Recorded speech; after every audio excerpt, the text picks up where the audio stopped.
my pronouns are she, her. All right, so in this episode, we are talking about seasons. Seasons can be a really complex word. It seems very simple, but it is very complex. Please let us know what the definition of seasons are to you. The definitions of seasons in life is your period of blossoming. You're changing, evolving. As far as I'm concerned, there's no backwards when you're growing. So your season is what you are growing in at this time. When we talk about seasons, a lot of people say it's me season. That's the new phrase. How do we deal with when we don't? How did you deal with when you didn't feel like it was your season? Everybody looks at the glorious part of it's a me season, but they don't remember the parts of, well, maybe it might have not been my season at that time. Right. So when it's not your season, I get feelings of rejection. I get the ideas of no. I get the ideas of blocking for some reason, whatever reason it is. So when internally you're feeling like it's not your season, I don't have an answer for that. I don't know how to function in that space. I know that when I'm not feeling like it's my season, I have to shut down. I have to change my perspective. My suggestion is always to surround yourself with people who are right where you are, who are in the growing phases, who are in the season of growth in their life. And once you surround yourself with those people, or you attract those people, when you feel like it's not your season, they'll be the ones reminding you to look at things differently. Come on now. Now seasons, they'll never stop coming. Never. They will never stop coming into your life. So when we talk about you approaching your growing season 5 years ago versus you being if your growing season happened today, what would be the key differences during these two seasons from then and now? 5 years ago, my growing season was necessary for where I was at that time in my life.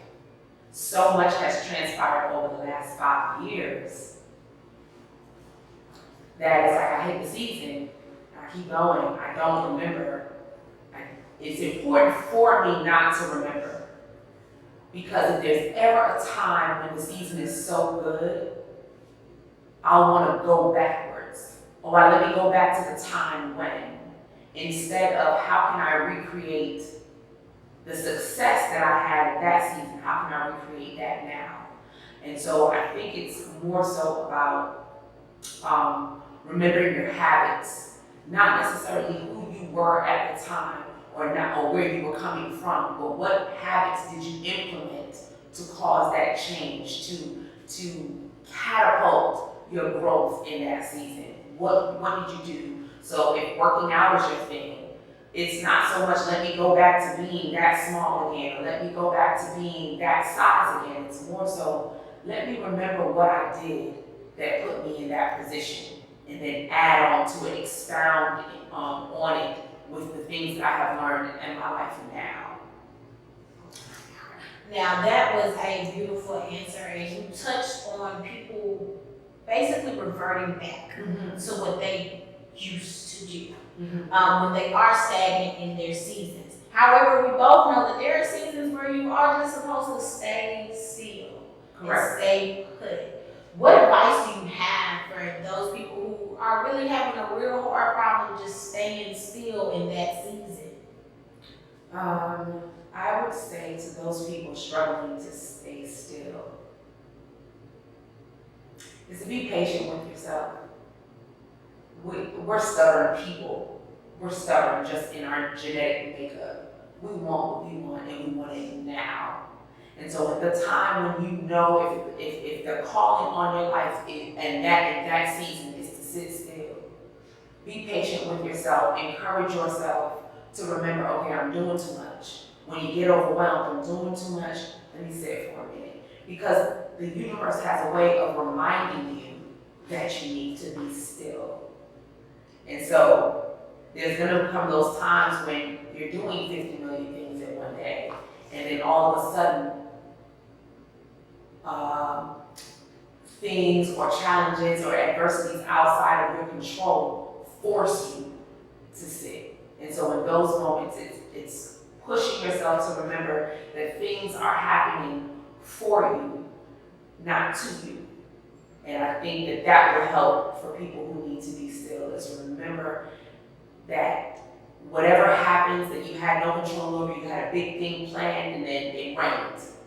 It didn't happen to you, it happened for you.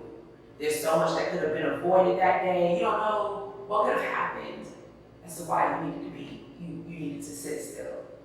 So you touched on things forcing us to sit still. Yeah. And a lot of times, many Black women feel like we can do everything in the world, and then that one thing has to force us to sit still. How did you deal with your one thing that forced you to sit still? I had to sit still. My one thing involved parenting. And so when the kids got to middle school, that was a very, very challenging time in my life. In order for me to understand my children and the changes they were going through, I had to pour into myself. That was what I was forced. So I was forced into yoga and forced into meditation. I was forced into boundaries and breathing exercises in order to save my life, because the next step would have been mental breakdown. And so I didn't want that for me, I didn't want that for my children. And so at some point, I got a couple years on me. So at some point you'll look at the different phases of your life and say, okay, I remember that time. This is my cue, I gotta sit down, I'm doing too much, I'm unhappy or miserable, I can't breathe. And not breathe in the literal sense, but you just feel like you're suffocating in life. And so when that happens, depending on where you are in your life, you'll know that it's time. That brick wall hurts. And life will run you right into that brick wall and say, I said, sit down. Now you have to love on you. You gotta nurse you back to health. And that's where the forcing comes. Is I was forced into loving me better than I was loving myself. Come on now, that was so beautiful, so beautiful. Now to the lighter things of the season. Mm-hmm. When you have those seasons where you feel so triumphant that you are on top of the world, what are some things that you use to keep yourself grounded, to know that I feel really great, this is a good thing, but I have to keep going, I have to keep reaching my full potential? I don't think I hit that stride yet. I think I'm learning now where I am in life. I feel like I'm a late bloomer as far as being an entrepreneur, changing my career path. I'm learning that now, how to be present when things are so exciting. It's like, oh, I want to do more, I want to do more, I want to do more. And it's like, wait, let me enjoy where I am right now. This feels so good. This feels so good. So I don't really have an answer, because I'm learning now how to be present in the success, how to be present in the triumph, in the victory. I think a lot of it has to do with not feeling like I was successful in my career prior to now. I wasn't in a field where I felt like I was thriving or was my passion. Now that I'm there, I'm learning how to be present. I'm learning how to love on the love that I'm receiving, the success that I'm receiving, the blessings that I'm receiving, because they're coming in. They're coming in fast. And so, ask me again in like a year. Come on now, we love you have to it. stay grounded while the blessings keep pouring on you. That is beautiful. Now, one question as we lead to our closing of this interview. Okay. When you are speaking, if you were speaking to somebody who was in the season that you were in 5 years ago, what would be one major piece of advice that you would give them on moving forward and being able to accept that, there's a process and I have to live in that process? Trouble don't last always. It don't last. We have to have contracts in our life in order to be able to appreciate the good, in order to appreciate the well-being. There has to be rain for you to appreciate the rainbow. You have to have those scorching hot days so that when the springtime comes around and the flowers are blooming and it's only 75 degrees, you'll appreciate the 75 degrees because you knew what it was at 99 degrees. And so it is the age-old adage of there's a season for everything.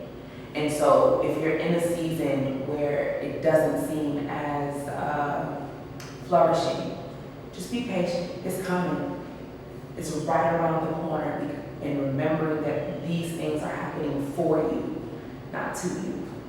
Come on now. And for those people who are watching this who don't know that you're a poet, but we know that you're a poet, the Chocolate Box loves to add quotes to make sure that people still feel like they can keep going.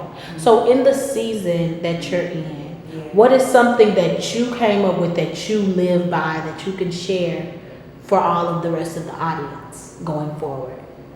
I have a poem titled Do It Anyway, and it's the first few lines of that poem. Do it anyway.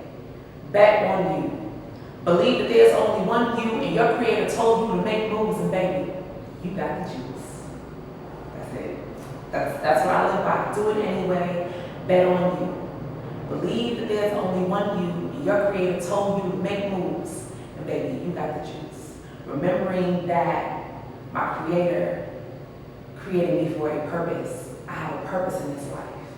And so I'm going to do it anyway. Whatever it is that is on my heart, I'm going to do it. It may take me a little while, but I'm going to do it because I have a purpose. And I know that if everything that I needed was not available, then the inspiration to take the step would not be there. I know that once I take the step, everything that I need is going to be standing right. It's going to be placed right beneath my feet for me to succeed. So I'm going to do it anyway.